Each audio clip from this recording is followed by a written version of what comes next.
今日の最初の3人のスピーカーの方、それから今の教授のお話でもお分かりのようにですね、方向性としては皆さん同じですけれども、アプローチの仕方、あるいは使っておられることはそれぞれ違います。そして、先ほど田中理事長の方のお話でもありましたように、実はこの生存の条件は朝日ガラス財団の理事評議員が懇談会というものを作りまして、事務局が随分いろいろな準備をしながら、その午前午後と懇談会を開きまして、それを8回、資料を出した上で8回朝から晩までとは申しませんけれども議論をいたしました。これも各界の多種采々が集まって議論をするものですから、これをまとめるというのは大変なんですね。で、今日お聞きのようにですね、この、ただでさえですね、大会をここで、1時間あったはずなんですけど50分になりましたけれども、50分でですね何か議論をしようと思っても、これで何かまとまるはずはないということは、私はこういうの割合上手なはずなんですけれども、まとまらないことは皆さんの方で予測がつくと思いますので、最初から私はそのつもりでおりましたけれども、一応ですね、生存の条件でどんなことを考えたかということを私の方で5、6分でちょっと申し上げます。そしてここでパネルの方にですね全部投げまして、で先ほどお話になったことで話し足りなかったこと、あるいは他の方がおっしゃったこと、基本的には私はみんな同じ戦場にあって違ったことを違った言葉で、違ったアプローチでおっしゃっただけだと思うんですけれども、他の方のおっしゃったことにコメントを加えたいというようなことをですね、それぞれ 5分ぐらいで、と言っても大体7分ぐらいは喋るんだろうと思うんですけれども、それぞれおっしゃっていただいて、時間があればもう少し繰り返すということで進めたいと思います。その間に私の方で何か申し上げるかもしれませんが、そういう形で進めたいと思います。そしてなおですね、ここにおいでの参加者の方にもですね、当初質問というようなことを考えたんですけれども、これも時間の関係で残念ながらできません。特に今の先生のお話にはですね、多分ものすごい質問多分50ぐらいはすぐ出てくると思うんですけれども、これでこの後ですねパーティーをやりますので、ご質問のある方はですね、それぞれの質問をしたいと思っておられる方にそれぞれ直接質問をしていただきたいというふうに思います。それでそれぞれのパネルの方にもそういうふうにするのでよろしく頼むというふうにもう言ってそういうふうにお願いしてありますので、フロアの方はややフラストレーションを感じておられるかもしれませんけれども、それでご了解いただきたいと思います。それではですね、生存の条件でどういうことを考えていたかと。これは基本的には使っている言葉は違いますけれども、先ほどサリム先生がおっしゃったことと基本的には同じであります。つまり、前提としてはですね、人間というのは生物の一部一種類である。でその自然の中の一部である。でそこで、人間は今まで生物の中でも最も優れたものというような顔をして、自然を収奪し、そしてそれの、個人として、個として、競争をし、そして、いろんなところから収奪をする。そしてそれはもう他の生物に対するだけじゃなくて人間の中でもそういうことをやってきたけれども、それが今の問題を環境の問題とかさまざまな問題をもたらしたのではないかと。そこで、もう一度元に戻って考えて、自然の中で、自然のルールの中でどういうふうに我々としては生きていくのかということを考えなければならない。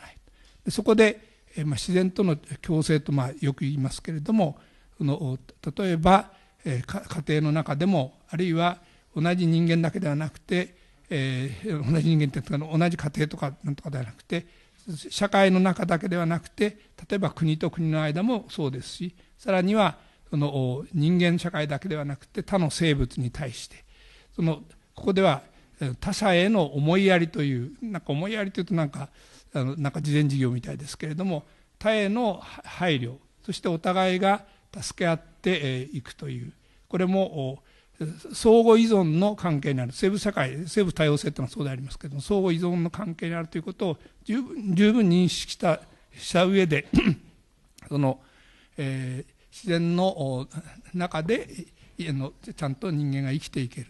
これはエネルギーでいうと石炭とか石油とか、もうすでに与えられたものを取り尽くしていくというのではなくて、再生可能なエネルギーを使っていくというふうに、そういう努力をしていくべきではないかということで、これも先ほどレスター・ブラウンさんがおっしゃったように、具体的にはプラン B みたいなことになってくると思うんですね。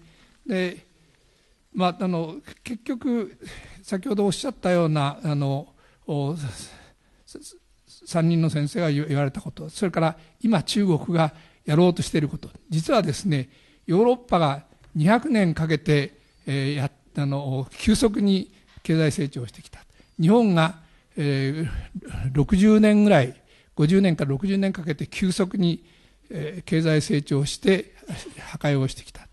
中国がこの2、30年のうちにものすごい勢いで発展してきた。そして今それぞれがオンザエッジにいるわけでありますが、それをいろんな形で今までは話をしてこられたわけであります。で、そこで、それぞれのお立場からですね、先ほど申しましたけれども、先ほどのお話で言い足りなかったこと、あるいはそれぞれのお立場、中国2、30年の間に13億、12億、13億の人口の中で何が起きた、それで、ヨーロッパやアメリカ、あるいは日本に対してどういうことをお考えかと、枠をはめるわけではありませんけれども、それぞれからコメントをいただきたいと思います。そこで、先生は今お話に行ったから、先生は一番最後ということで、それでは一番向こうからサリム先生から5分ずつということで最初お願いいたします。Yes, three changes are important. One is that the development that needs to take place is not only economic development, but a three-pronged attack. Economic development together with social development and ecological development. All the three moving together simultaneously.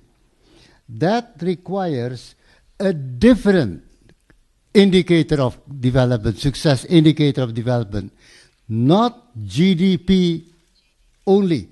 GDP refers to economic development. When we have the three-pronged attack, we require three indicators move into one. And that is what is now being developed in the OECD Europe of what they call the well-being indicator, meaning in the economics is material living condition needs to be improved in terms of income, wealth, job, and housing. One. But it is also the second aspect, quality of life.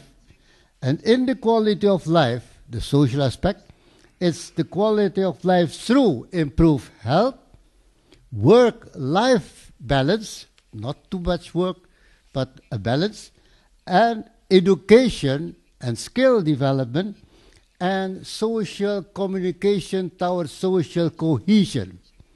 And third, on this environment, it's sustainability. But not only natural capital sustainability, but also economic, human, and social sustainability. So you have a different target indicator, not GDP, but well-being, human well-being indicator. Third, the way to move forward is not only by government. Government is important, yes, but development is a togetherness of government, business, and the civil society, academician, NGO, farmers, laborers, and so on. It's a three-pronged attack by three groups of interest: government, business, and civil society, moving to one common human well-being human indicator. Thank you. どうもありがとうございました。そこで今度は前谷先生にですけれども、先ほど前谷先生はですね、人類を救うことができる世代に生まれてチャレンジができてよかったとおっしゃいましたけれども、別の見方をすると人類を滅ぼすかもしれない世代に生まれて、ということにもあって、実を申しますと、マイヤーズ先生とブラウン先生と私とは実は同じ年の生まれであります。そして、サリム先生はちょっと上ですけれども、これもほとんど同じ世代なんですね。人類を滅ぼすかもしれない、救うかもしれない世代に属しているわけでありまして、そこで先ほど前谷先生のお話を伺いながらですね、これはさっきオプティミスティックかペシミスティックかという話あったんですけど、私は滅ぼすかもしれないけれども滅ぼしちゃいけないというチャレンジを私はしなきゃならないと思って今一生懸命生きているつもりですけれども、別にそのことに答えろというつもりはありませんが、前谷先生少しオプティミスティックすぎやしないかというのが私の前谷先生に対するチャレンジですが、そのチャレンジにどうお答えになりましょうか。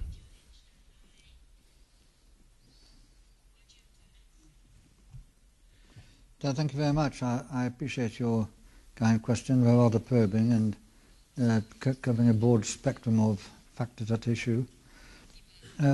First of all, when I was speaking about belonging to a fortunate generation which is going to experience all kinds of taxing questions, I wasn't meaning the generation of 2007. I wasn't meaning generation in terms of just this year. I mean the previous 10 years and next 10 years. Demographers and sociologists and others tend to talk about a human generation in terms of at least 10 years and sometimes 25, even 30 years, rather than just a single year. How to find our way through this rather tight tunnel that's ahead of us. It can be done, I'm quite sure of that. And from that standpoint, I think we need much more emphasis on why is it that we don't get on with the job. We know the nature and scope of the problem. We have, I think, enough scientific research and technological research to do a far, far better job than we are doing. And it's not going to cost the earth to save the earth. On the contrary, it'll often put money into our pockets. So why don't we get on with it? What are these roadblocks that stand in our way? If I had $1 million for research, I think I'd put it into that question. What is it that prevents us from using all the intellectual resources available and get on with the job? Well, we can do it, there's no doubt about that. We still have just enough time. But evidently, three sets of pressures that I think we need. And these reflect what we've just heard. First of all, we need much more pressure from above. That is from government people and other folks who have a lot of influence in guiding our fortunes, pressure from above in a systematic way. Need a lot more there. And then secondly, pressure from below in terms of citizen activist groups, NGOs. But unfortunately, there seems to be a burgeoning interest in this factor. It's expanding quite rapidly. So that's the second pressure. And third pressure, well, I'm going to take a big deep breath and run this one past you. I'll be very interested to hear your views. I think we need, please don't throw anything at me, I think we need a nice little disaster very soon. It's awful to say that. So surely to goodness, where we humans are very bright, intelligent creatures, and there's plenty of us. Surely can't we do a better job than we are doing? That's akin to my answer to your second point.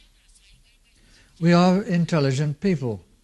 We have, as Ed Wilson at Harvard has put it, we have the intelligence to create all kinds of problems for ourselves, very sophisticated problems, indeed very complex problems.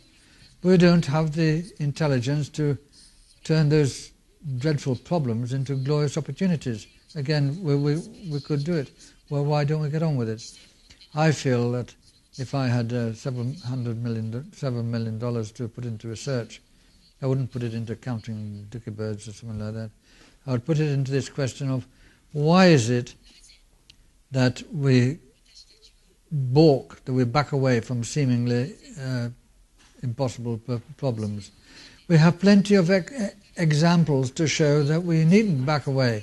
After all, who in 1989 would have taken on a bet that within 10 years we'd get rid of the Cold War and the Soviet Union and the Berlin Wall? I wouldn't have taken on a bet like that. I wouldn't have taken on a bet like that at all. Who would have taken on a bet the same year that within 10 years we'd get rid of apartheid in South Africa?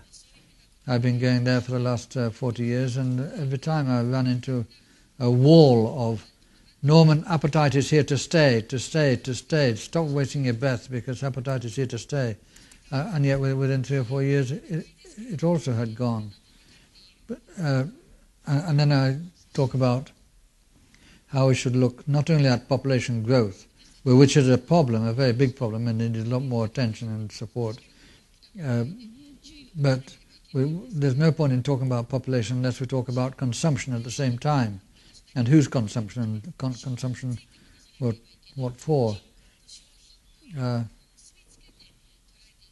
think that'll do for the time being. Thank you very much. The reason why I raised my question is unless our generation realize that we are responsible not to demolish the human being, we have to move, or we have to do something to act.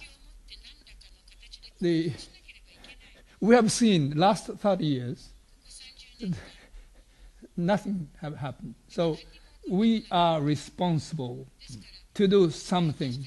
This is the time for us. That is my question. Probably you are thinking the same thing, but the way of saying is different. So I wanted to confirm you that. Thank you very much, Mr. Brown.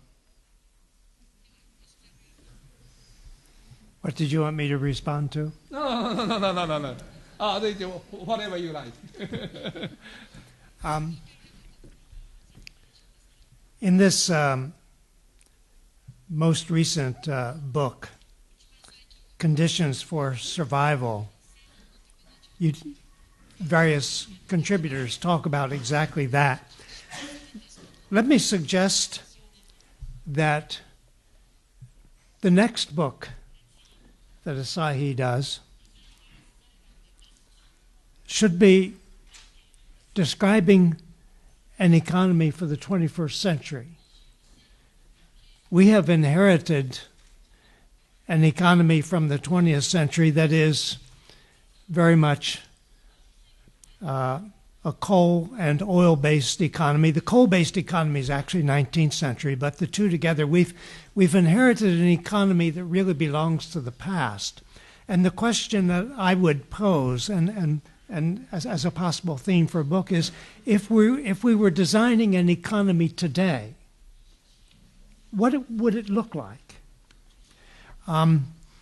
Certainly, we would have to think of a very different energy sector than the one we now have, one that would be essentially carbon-free.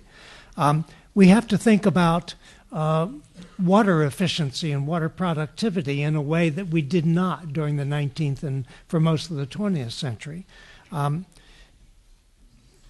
We need to think about land use. Land is becoming scarce now. So I think the idea of sort of brainstorming and asking ourselves, what would an economy for the 21st century look like, would be an interesting one. And certainly one would have to focus on cities, because we are now, have been for the last few years, a primarily urban species for the first time in our existence. And I remember several years ago being in Tel Aviv in Israel, there to launch the Hebrew edition of a book, and I was being driven from a hotel in Tel Aviv to a conference center to address a group of businessmen. And I was impressed with how many cars there were in Tel Aviv. I just did not expect to see so many cars, but everywhere you could find a place to put a car, there was a car, every sort of nook and cranny. And I'd rarely seen a city so dominated by cars. And it occurred to me at that moment that one of the best indicators of the livability of a city would be the ratio of parks to parking lots. Cities that have mostly parks would be very pleasant places to live. Those that have mostly parking lots are probably not such a pleasant place to live. And I was thinking about what life in a city designed for the 21st century would be like. First of all, the internal combustion engine would largely be history. And I mean, partly for engineering reasons, the simple fact that electric motors are 3 times as efficient as internal combustion engines.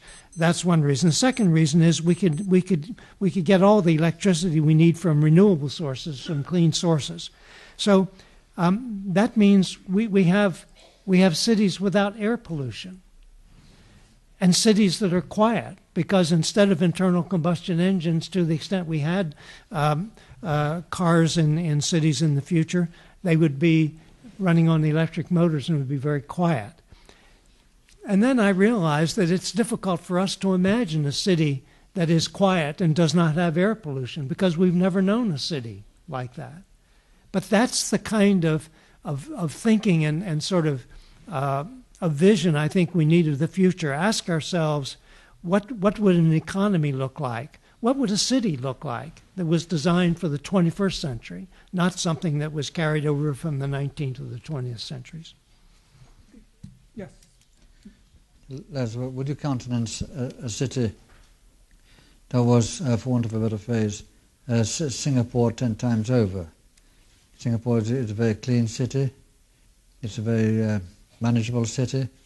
If you want to buy a car, that's fine, but you have to pay the same price to the government to get it taxed. So not many people own a car. It's a case of, well, Singapore is a very highly disciplined society, and I think we have to accept that that is the way to go in several respects. Can we? There are all kinds of arguments in the newspapers about how dreadful it would be if people owning cars were to be punished by having to pay big taxes and so on. People with cars don't complain if they have to drive down the left-hand side of the road, as here. Are they being disciplined? Are they being unduly constrained? No, of course they're not, because without regulation of that sort, nobody would get anywhere at all.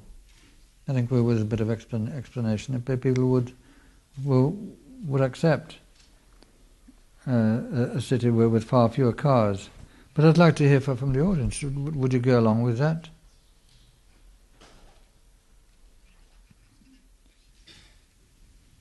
There's somebody with a hand up. I believe so, but it depends on the structure of the city, and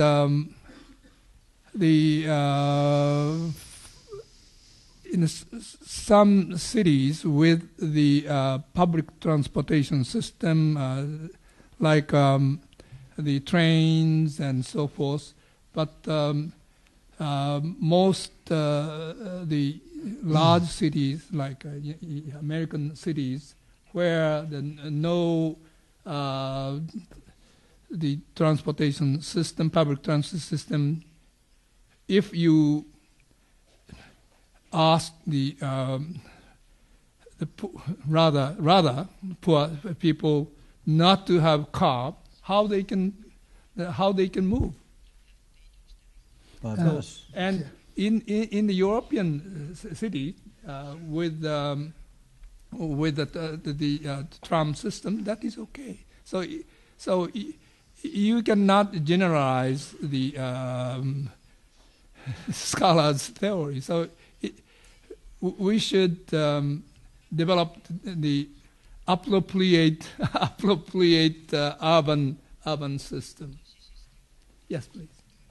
To respond specifically to your question, Norm, I've not been in all the cities in the world, but quite a few, and I think I would put Singapore very near the top in terms of a city that has tried to design itself or redesign itself for people rather than for cars. And that's been largely a result of policy by the government of Singapore. One, you mentioned the tax on buying a new car is really by most standards extraordinarily high, and I think that has played an important role in reducing dependence on the car.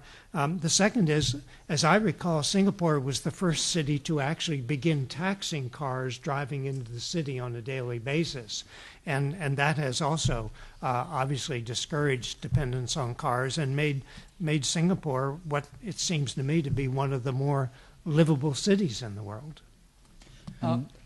Sorry, one sentence. Professor Ma is waiting for his turn. So for a moment, please wait. Yes. Professor Ma. You mean I can speak for a moment? 没关系，我也愿意把我的时间奉献给各位长者。但是我也想加入这场哲学的讨论。布朗教授提出来了这个经济增长模式的问题，我自己有一种感受，其实是经济增长模式不是我们对于经济增长模式本身思考所能得出答案的，而是什么？而是人类的生存方式，是人类的生活方式。我自己感到，因为我来自中国，中国的发展特别快，30年天翻地覆。30年前，当我还比较年轻的时候，中国普通的老百姓连基本的温饱的生活水准都达不到。那么30年后发展成今天这个样子，我在这儿想说的是，中国的城市在美国化。前边瑟雷姆教授说的那个发言我非常赞成，就是亚洲有我们自己亚洲人自己的价值观。我们从古代以来，我们自己的价值观就是人和自然的和谐相处。但是在过去30年，中国人好像在丢失自己的价值观。我们的经济增长方式其实是我们的生存方式在美国化。由于生存方式在美国化，所以你的城市的样子就变成了美国的城市。但是我们无法阻止农村的人们进入城市。中国政府在过去的几个5年计划，从朱镕基先生开始，一直到现在温家宝先生，都曾经制定过非常美妙的城市化的计划。我记得我自己的回忆，过去20年，中国政府不断的在说，中国的城市化应该是发展中小城市，要发展中小城市，要发展中小城市。可是今天，中小城市没有发展起来，中国500万以上的500万人的城市都算是中等城市，中国只有1000万人的城市才叫大城市。北京有多少人？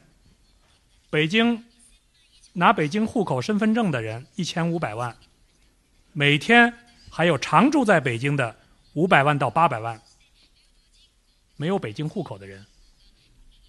我自己的家里边有一个工人，经常来帮我做清洁、做卫生，啊，他一家3代从安徽农村进入北京城，他已经在过去将近10年的时间没有再回到自己农村里去了。他其实呢就在我家附近的那个城市边缘租借一些很低矮的房子，可是他愿意，他很 happy， 为什么呢？他的孩子或者他的孙子可以对家乡的人说，我是北京人，我不再是安徽人了。其实他在安徽老家农村里边有相对来说比较好的比较宽敞的房子，可是那个房子在过去10年可能已经要倒塌掉了。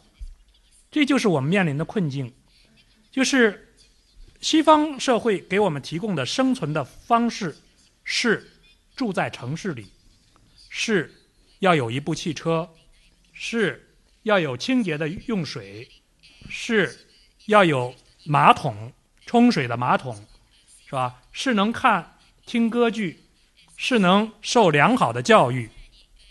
这一切，如果我们今天谈到生存方式的时候，我想今天中国人仍然生活在农村的中国人，以及亚洲仍然生活在农村的这些亚洲人，他们会拒绝你不要剥夺我的进入城市的权利嘛？这样子我们就会在公民社会的发展和我们以往的这种生存方式的发展之间产生一个纠结或者是无法解决的矛盾。怎么能够解决这个问题？我自己真的是没有答案，是吧？让这些农村的人永远不要进入城市，告诉他们农村多么的美妙，我们把农村会要建设得更好，在农村给他们安上抽水的马桶，在农村给他们建设良好的学校和医院，然后我们把歌剧院搬到农村去。I don't know, I'm not sure， 是不是这样的？其实今天即使我们到欧洲去旅行，是吧？欧洲农村里生活的人其实也抱怨，他们还是远离歌剧，远离歌剧，远离巴黎卢浮宫，远离大皇宫里边非常好的毕加索的画展。OK。Mr. Chairman, what do we need for development? It's energy, resource, space, technology and knowledge. One. What is outside our control? Time. The time factor is outside our control. And what does it mean? How to optimize this resource and so on within the 24 hours a day time? Is urban necessary? When it reaches a saturation point, technology comes up, like the computer, like social communication. So you can work from your house. And the trend will be such that the traffic jam will be a disincentive, and incentive will be to have a different type of working arrangement. So here's knowledge, imagination, creativity. That is the new element. We cannot, what we have done this far, extrapolation. Yesterday we did this way, today this, and tomorrow not. It's not true. It's not true that cities will be a necessity in the future to come when the technology is such that perhaps we don't need face-to-face communication and so on. Second, China. Of course, China started with a low level of development, and now it moved up. The only way he looks is, of course, the developed country. But at a different point of time, China reaches a saturation point. China with $10,000 per capita income is now asking the question, do we need more income? Or do we need a different growth, a different China? So I'm optimistic that China will not go into the European or the American style because it reached a point where they have a sufficient level of income and start to look to the other part of China. West China is backward. It's less than $2,000 per capita. Shanghai, Beijing, of course, is high. But if you want to have one China and not and split and destroy China, then China needs to also look to the west. The same like Indonesia, look to the east, or Philippines, look to the south, and so on. So equity becomes a key factor. If that is overlooked, another Arab Spring will be exploited here, will be blown up here in Asia. So therefore, social development becomes important. Yeah? If you only stress economic development, China will face a risk of social disruption. Then environment becomes a necessity because that's from there you have the resource coming up for development. So my point therefore is we must have a different model of development, a different scientific growth, a different technology that has three simultaneously economic, social, and ecology at once. And those that understand knowledge, those that are the top Communist Party of so on, like Professor Ma, it is important to look forward. Look to China 2050. It cannot go the same way as China before. The same applies to Indonesia and so on. That's why it is for Asian interest that we have to work together to find a new blueprint, a new roadmap of a development that we have not followed thus far, based on the biological resource, based on value added, based on whatever and so on. So it's a new ballgame. And cities are not in the old context, but in a new context of the new technology. We must look forward with a different China, different Indonesia, different Japan. Thank you. May I? In relation to this comment, or different one? No, but more what Les was saying, but also this one. Yes, if something different, I like to ask Professor Ma to respond to Dr. Salim's question. Yes. 对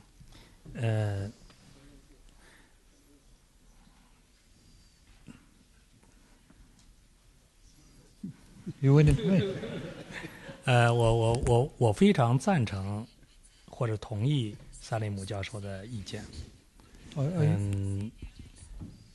我想说一句话，就是中国人做事情太快了。其实在过去30年，中国大概国际社会更关注的是中国的发展速度和现在取得的这种成就或者规模。但诸位不知道注意没有，中国人同时感受到中国的发展给自己所带来的这种破坏和代价，在至少10年以来，这种感受就是越来越深刻。所以我自己也愿意说一句话，今天虽然中国仍然存在着巨大的资源的问题、能源的问题、环境污染的问题和气候变化带来的种种的问题，但是中国今天也可以非常自豪地说，也是这个世界上国际社会里致力于治理环境和改善这种环境最有力量的和最大的国家。我自己的最深的感受还不在于政府的政策，而在于普通中国的老百姓，从中城市到农村。大家在过去10年里，如果各位有兴趣，下次你们到北京、上海或者到中国的农村去访问任何一个中国老百姓，他们都会跟你说出来环保的理念和减排、减少能源的理念。但是这些东西跟他们自己每天的息息相关的个人生活之间仍然是不协调的。我自己对这个，我应该说我不是乐观主义者，我不是悲观主义者，但是我也不是乐观主义者。之所以不乐观，就是人类文明的历史，过去1万年的历史告诉我们，不愿意从别人的错误中吸取教训，这是人类的本性。其实，欧洲、美国、日本，在过去200年、100年或者50年的发展中，都走过了相似的路，都是先破坏环境，然后再治理环境。就说日本1960年代和1970年代社会公害非常非常厉害。今天我们到东京觉得不错，蓝天白云。可是70年代你到东京来，街上都是社会党在游行，在反对公害。这个江户川的水也不能游泳了，到处是化学污染。可是中国到目前为止，中国人也知道，中国政府也明白，这个 idea 都有了。可是在实际的生活中，他很难从别人的错误中吸取这个教训。你已经错过，那我完全不做，我可以重新来过。这是道理上和哲学上认为是可以的，但是我自己在人类历史过程中，从来没有看到过一个从别人的教训中吸取经验的例子。这是我自己觉得悲哀之处，悲哀之处。谢谢。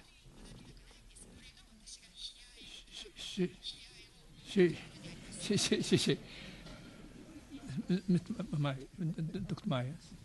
Thank you, Mr. Chairman. A couple of interventions back, there's some talk about trees in cities, I think. Well, I've been very struck at the number of trees that I've seen growing right bang in the middle of Tokyo. They're very impressive. And I've also been struck, as I look around Tokyo, that I see very few bicycles. I think the number of bicycles in relation to the number of cars is one pretty sound measure of whether a community is sustainably developed or not. And does anybody here have any experience of what are known as car lease schemes or bicycle lease schemes? In Paris, if you get fed up with all the cars whizzing around, you can go to the corner and there's a rack with bicycles, and you put your $5 in or whatever deposit, and you take the bike and you ride around town, and then you return it by dropping it off at another rack. And then the car share schemes in Europe. A block of flats might have a dozen families, and they own half a dozen cars in common. And these are ideas that are catching on. I think it's indicative of how much yearning there is by citizens to have a different model, and they leave the car behind in the garage. Who has experience of these car lease, bicycle lease schemes? I have, but I'm obviously rather enthusiastic about them. I might just quickly say that just for the reference, the Japan. That's true that we don't have we didn't have the bicycle rental and car sharing, but now the ideas have been spreading gradually. Cities and some NGOs start that kind of systems gradually, and probably after the March 11th, people are very much interested in the bicycle and car sharing. So maybe very soon we'll have you. But problem is we don't have pedestrian the bicycle road and so forth. But we have to provide some infrastructure for the bicycle and so forth. Yes, just for your reference. I was just going to say that the what we now think of as the Paris model for bicycling, though Paris was not the first city, but a number of cities around the world now, including cities in China, are beginning to do this. Washington, D.C. now has the Capital Bike Share program, which has expanded very fast. It's now out in the suburbs in Virginia and probably going to move into Maryland. So this is an idea, I think, whose time has come, and we're going to see it, the idea of bicycle sharing or bike share programs, bike rental programs, seems to be moving fairly fast in many of the world's leading cities. And that, I think, is a response to a desire by people, as you indicated, to have more choice in how they move around. And there's something about bicycles now that seems to be very appealing, and I would say, from my point of view, encouraging. I like to hit hard on education, scientific development, because that gives the answer. I mean, the past is the past. The future will be different. Take Singapore. Singapore will be an urban forest. What is Singapore now doing? On the top of the building, they grow food.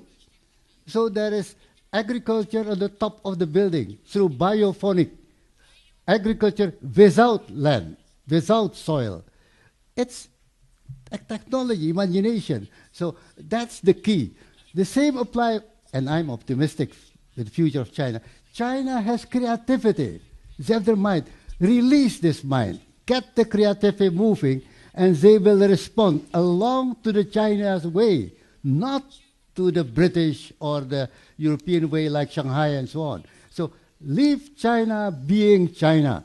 And the need for developing Western China instead of only East China leads to a different pattern of growth, an equitable growth, a more equitable between the region. So the key notion is therefore, one, a different vision of development, economic, social, and environment. Second, a different yardstick of success, and the yardstick is the well-being of the human, not only economic, money, and so on, the human well-being in its totality. And the third is a total football, government, business, and the civil society. And let the creativity of the human mind free, and they will grow with the technology. Japan 2050, China 2050, Indonesia 2050 will not be the same like Indonesia, Japan, or China of today. So trust the creativity of your brain. That will grow if we give the opportunity for the brain to grow. Be optimistic, Mr. Mao, Professor Mao. Thank you so much. Dr. Salim almost to conclude the session, but the organizer allows us 10 more minutes. So I give two minutes to each speaker. So you have each speakers have 2 minutes to conclude your own final, may not be the presentation, the final comment. So beginning with some 2 minutes. Thank you. 我就2句话。一句话是，不仅仅是2025年，即使是明年或者5年以后的中国，肯定比今天的中国要好。好的标准不光是能够生产更多的产品提供给国际市场，而是中国老百姓的幸福感增强，其中也包括绿色和这个低碳。这是一句话。第二句话，虽然我不是乐观主义者，可是我还是同意各位的这个大致的意见。我想人类文明之所以能够延续1万年到今天，就是因为人跟动物的区别是它有思想、有智慧，可以解决自己的问题。谢谢。谢谢。Mr. Brown, please. 2 minutes. Mr. Brown, yes, Mr. Brown. I think I have talked enough for today. Okay, okay. So, I'd like to talk to the extent of just one sentence. I'm astonished that in all this discussion about urban transportation, nobody's mentioned that marvelous little town in Brazil, Curitiba, I think. Can anybody describe it? no, but we probably all of the audience knows about that. Yes, yes. It's very famous example. Okay, but go ahead. But anyway, you have 2 minutes. Me? Oh, there. Me. Do I have to speak now? Did you conclude your final remark? Well, okay. a little bit religious. So, Dr. Salim, you have 10 minutes. Yeah. Well, I'm a little bit religious. In the Quran, the Muslim book, there is this story. God gathers all his creatures and said, I appoint human beings as the guardians of God's creation on the earth. So the animals ask, why? Why the human beings? Like Adam and Eva say have mixed sin. So why do you choose human beings? And the answer, this is the story, the answer is, because unlike animals, mountains, rivers, the human beings have brain, have wisdom, have the ability to create. So the key of life is the creativity potential of the human being. That's why animals have changed. You don't have these old animals of the past ice age, but the human beings survive. Why? Because they have the ability to adjust with knowledge, power, creativity, wisdom. Looking to the future to 2050, I'm confident, Mr. Chairman, that the same wisdom, knowledge, creativity will bring us to a brighter future, as long as we trust that God's choice is the right one. Thank you. Thank you very much. 私は日本人の一人としていわゆる宗教という意味での宗教的何教を信ずるという意味での宗教的ではないんですけれども、所詮信仰という意味では宗教的ですけれども、今のサリム先生のお話に反対をするという意味では全くありません。しかし人間がですね神から選ばれたものというふうに私は考えておりません。で、人間が頭脳を持っていて、だからこそ人間は生き延びるというふうにサリム先生おっしゃいましたけれども、その人間がこういう、先ほどから出ておりますけれども、このような事態をもたらしたのではないだろうかと。で、謙虚に人間は反省をしてですね、もしも神から選ばれたとすればですね、その神に対して謙虚にですね、自分たちを滅ぼさないようにその脳を使ってですね、神からせっかく与えられたとすれば、その脳を使ってですね、2025年に気がついたら人間が滅んでいたと。神様からですね、その脳はネズミにやった方が良かったというふうに言われないようにですね、きちっとした対応をしていきたいと。で、先ほどから私が言っており前谷先生にも伺ったのもそういうことなんですけれども、こういうチャレンジできる世代に生まれてよかったとおっしゃるけれども、そうではなくて滅びないように責任があるではないかということを私は申し上げたんですけれども、私も環境のことに携わってもう30年も40年もなるんですけれども、なかなか世の中は変わらないどころかだんだん悪くなっていくというのを見ますと、私は人類の一員としてですね、やはり次の世代のために我々としては何とか力を尽くさなければならないと。で、多分先ほども申しましたように、言っていることは皆さん全く同じだと思うんです。私はサリムさんのおっしゃったことに反対しているわけではないと言ったのは、まさに全く同じことを言ってるんだろうと思います。言い方は違うんだろうと思いますけれども、やはり人間である以上ですね、次の人間人類のためにですね、ぜひですね、今我々はオンザエイジにあるということ、そしてしかしやることはまだある、我々の知恵をもってすればやることはあるはずだと。しかし今までの我々はその知恵を使ってこなかったではないか。そこで私ここにいる人たちは全部含めてですね、もっと何とかしなければならないと。で、今日先ほど、サリム先生がですね、